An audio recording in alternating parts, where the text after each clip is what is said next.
Dengue के नाम पर जब सपा ने सदन में योगी सरकार को घेरने का बनाया प्लान, सरकार के एक्शन पर उठाया सवाल। योगी ने सपा को समझाया यूपी में बीमारियों का भूगोल, तो सदन में मच गया सियासी बवाल। बीमारियों के भूगोल के बाद योगी आए इतिहास पर, कहने लगे पूरा जवाब सुनेंगे तो पुराना इतिहास याद आने लगेगा।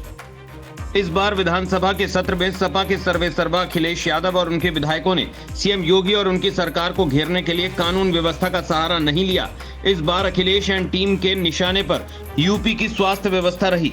अखिलेश समेत सपा के सारे विधायक डेंगू का उदाहरण पेश करके डिप्टी सीएम और स्वास्थ्य मंत्री ब्रजेश पाठक को घेर रहे थे। काफी देर योगी देखते रहे, मुस्कुराते रहे। दरअसल नेता प्रतिपक्ष के तौर पर सपा अध्यक्ष अखिलेश यादव ने आरोप लगाया था कि सरकारी अस्पतालों में लोगों को डेंगू का इलाज नहीं मिल रहा और लोग प्राइवेट अस्पतालों में इलाज के लिए मजबूर हैं। नेता प्रतिपक्ष और सपा विधायकों के सवालों का जवाब डिप्टी सीएम और हेल्थ मिनिस्टर ब्रजेश पाठक दे रहे थे।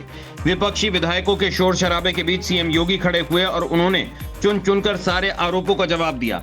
सपा नेता लालजी वर्मा पर योगी ने तंज कसते हुए कहा कि इधर रहते तो कुछ लॉलीपॉप मिल भी जाता, वहां तो ये भी नहीं मिलना है। सीएम योगी ने कहा कि विपक्ष ने डेंगू पर जैसा प्रश्न किया वैसा ही उसका उन्हें उत्तर मिल रहा है। जब प्रश्न ही उल्टा था तो उस उल्टे प्रश्न को सही करने का प्रयास था। अभी आपने आधा ही जवाब सुना है, पूरा सुनेंगे तो संभवतः पुराना इतिहास याद आने लगेगा। योगी ने कहा कि डेंगू को लेकर सरकार पहले से ही अवेयर थी। अंतर विभागीय समन्वय से संचारी रोग नियंत्रण के लिए सरकार ने गंभीर प्रयास किया है। आपने सिर्फ डेंगू की बात की है, लेकिन जब वेक्टर ब्रांड डिजीज की बात करते हैं तो उसमें डेंगू के साथ मलेरिया, चिकनगुनिया, कालाजार जैसी डिजीज भी आती हैं।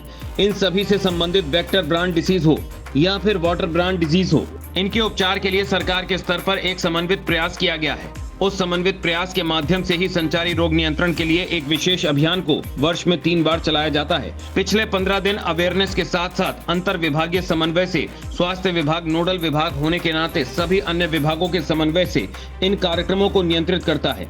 इसके बाद दस्तक अभियान के माध्यम से डोर टू डोर जाकर यदि कोई भी व्यक्ति बुखार से पीड़ित है तो उसे नजदीक के स्वास्थ्य केंद्र में उपचार की सुविधा दिलाने की व्यवस्था करना शामिल है।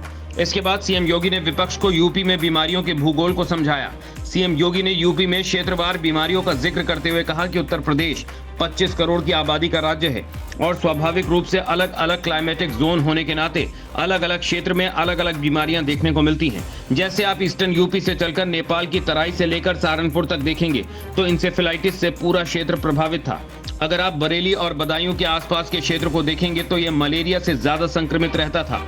वाराणसी से प्रयागराज, लखनऊ, कानपुर होते हुए फिरोजाबाद और आगरा तक पहुंचेंगे तो ये पूरा क्षेत्र डेंगू से प्रभावित है। बुंदेलखंड क्षेत्र में देखेंगे तो ये पूरा क्षेत्र चिकनगुनिया से प्रभावित है। बिहार से सटे हुए जो क्षेत्र हैं वहां पर कालाजार ज्यादा प्रभावी रूप से देखने को मिलता था। उन्होंने कहा कि आपने सिर्फ डेंगू की चिंता की, डेंगू पूरी तरह से नियंत्रण में है, जो सरकार के द्वारा समय से उठाए गए कदमों का परिणाम है। जब योगी ऐसा कह रहे थे, सपा विधायकों के खेमे में खामोशी रही। अखिलेश भी सब्र के साथ उनके जवाब पर वार करने का रास्ता ढूंढते रहे। यही नहीं, सीएम योगी की ओर से कही गई बात से ऐसा लगा कि सपा विधायकों को मालूम ही नहीं कि डेंगू क्या है। सीएम ने डेंगू के विषय में कहा कि ये एक प्रकार का फ्लू है, इसका अपना एक साइकिल होता है। मुझे आश्चर्य होता है कि जो सदस्य ये विषय उठा रहे थे वो जब चिल्ला रहे थे तो मुझे उनके स्वास्थ्य की भी चिंता हो रही थी। आपने जो बात कही है वो ब्लड ट्रिप नहीं है, उसको प्लेटलेट्स कहते हैं। वो पर्याप्त मात्रा में हर जनपद में उपलब्ध है। पहले क्या होता था कि हम पूरा ब्लड चढ़ाते थे, हर एक पेशेंट पर पूरे ब्लड की आवश्यकता नहीं है। खास तौर पर जो वायरल जनित बीमारियां होती हैं, जिनमें डेंगू है या बहुत सारे ऐसे वायरस आते हैं जो प्लेटलेट्स काउंट को कम करते हैं, हम उस स्थिति में प्लेटलेट्स की अतिरिक्त आपूर्ति करते हैं। उसके लिए हर जनपद में ब्लड सेपरेटर यूनिट दी जा चुकी है, वो काम कर रही है। हर जगह सरकार के स्तर पर बेहतर प्रयास हुआ है।